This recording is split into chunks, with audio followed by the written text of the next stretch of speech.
Repeat, tower approach. This is City Hawk 723. Anyone home? No response on any channels. Even the emergency frequencies. Remember when I told you that you fly too fast? Forget I said that. Fly fast. In 2014, Destiny, Bungie's first game since parting with Microsoft, launched to polarizing opinions. Players finished the campaign faster than expected, and the repetitive grind of repeating a small handful of activities turned many away. Over the next 3 years, Destiny's expansions and other updates notably changed the way players interacted with the game. Destiny 2 establishes a new foundation, but what lessons have Bungie learned for their blockbuster sequel? Come on, big guy. Do something.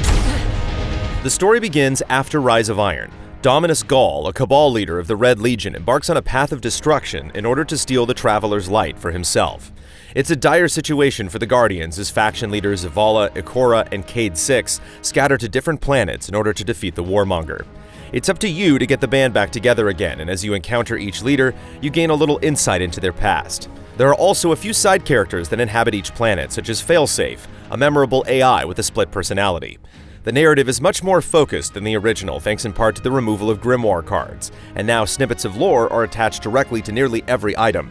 The production values are sky high, with gorgeous cinematics throughout the adventure and breathtaking set pieces reserved for the climax. Do you recognize it? That's where we're supposed to go. The core story mission starts strong. An exhilarating opening act embraces a sense of urgency as you fight through hordes of enemies on the tower next to other players and main characters. Shortly after losing your light to Gall, there's a short third-person stealth mission as you struggle towards safe haven. With no light comes no respawns, and even though checkpoints are generous, it's still exciting to feel vulnerable in the world of Destiny. After reaching the farm, however, things begin to fall into a predictable rhythm. Nearly every mission revolves around shooting, defending, collecting, or all of the above. Even though the finale features some memorable characters, the promise of more interesting gameplay mechanics never comes to light. I haven't been as close to the Traveler's Light since... Do you feel it? The core mechanics have been left alone for the most part. You now have the ability to equip 3 weapons instead of 2, and eventually you can add different mods that can change their elemental types. The change is welcome as you now rarely get bogged down in situations where you don't have the right tool for the job. Inexcusably, there are no new enemy types or player classes. There are new subclasses, but each of these replaces a previous subclass. Also, each class receives a new secondary ability like the Titan's Barrier Shield, Warlock's Healing Circle, and Hunter's Dodge Roll that adds extra strategy into some of the more difficult encounters. However, for a full-fledged sequel, there should be more. But we have our powers back. Destiny 2 alleviates the lack of surprise by adding adventures, side missions on each of the 4 planets that flesh out the backstories of locations and characters. They play out much like the main missions and strengthen the context of the world around you, but once finished, there's little incentive to replay them. Welcome back. This time I did make tea for you, but I seem to have drunk it all. Perhaps if you were a mite quicker. Public events are more important than ever, and they're much easier to locate now that they've been clearly displayed on the map. It's possible to complete the entire campaign alone, but these chances to cooperate with other players showcase what Destiny 2 is all about. The rewards are worthwhile too, especially if you manage to fulfill the requirements needed to trigger a heroic public event. Ha! We stopped 2 walkers and took their catch. Meanwhile, strikes feel less important than before. There are 5 in total, with an extra 6th strike that's exclusive to PlayStation. These 3-player dungeons last around 20 minutes, culminating with the boss at the end.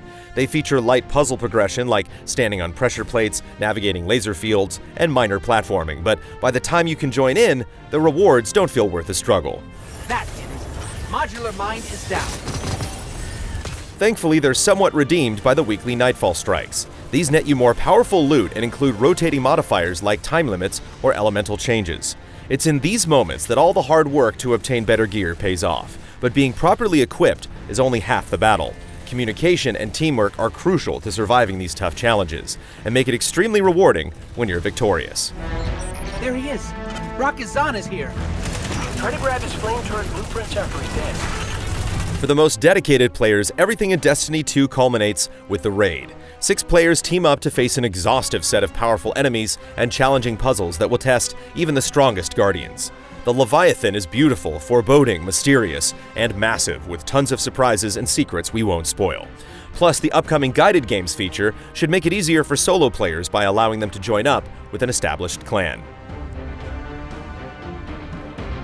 When you want to take a break from destroying the Cabal, you can enter the Crucible to battle other players in PvP. The player size has been reduced to 4v4, which creates a more focused environment that emphasizes teamwork and coordination.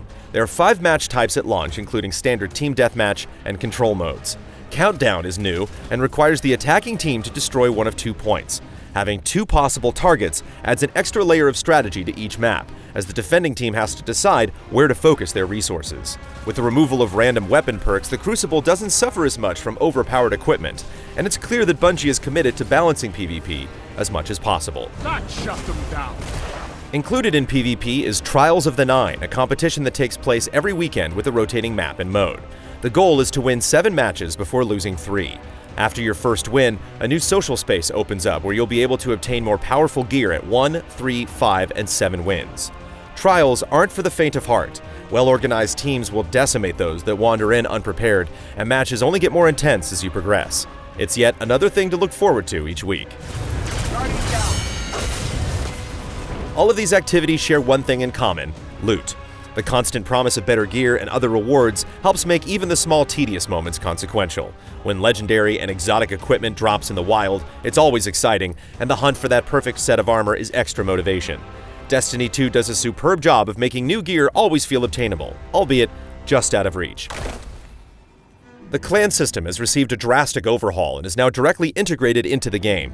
Each week, like-minded players can easily team up to tackle the Crucible, Raid, Nightfall, and Trials of the Nine. Completing weekly tasks earns everyone in the guild powerful engrams, which can be traded for random gear. The clan also has its own leveling system that resets every season and unlocks small bonuses. It's an efficient system that encourages socializing with others and helps you make you feel like you're a part of a bigger community. Microtransactions have returned in the form of silver, which can be purchased for real money and traded for bright engrams. These contain low-power armor sets, emotes, weapon ornaments, ships, and other customization options. If you don't like what you get, you can dismantle it for bright dust, which can be used to purchase a specific item as long as it is offered in the weekly rotation.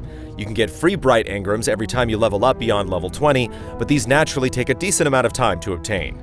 It's unfortunate that some of the best emotes and weapon ornaments can only be acquired with bright engrams, but the ability to earn them for free, even at a slow pace, is encouraging.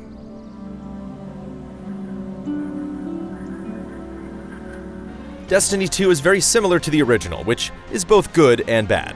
The lack of any new enemy types or classes is baffling, but the shooting still feels incredible. Storytelling is improved significantly, and gearing up for the endgame content is much more accessible with a sizable amount of variety. It's still very early, and judging by how much the original grew after launch, it's hard not to be optimistic for the future. Even as it stands now, Destiny 2 is a great foundation for an extraordinary social experience, with engaging combat. You are weak, undisciplined, cowering behind walls. You're not brave. You've merely forgotten the fear of death. Allow me to reacquaint you.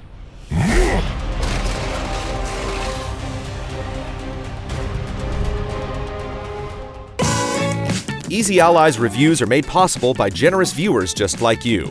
If you like what you see, check out patreon.com/easyallies to see our other videos. And consider becoming a patron to help us make more.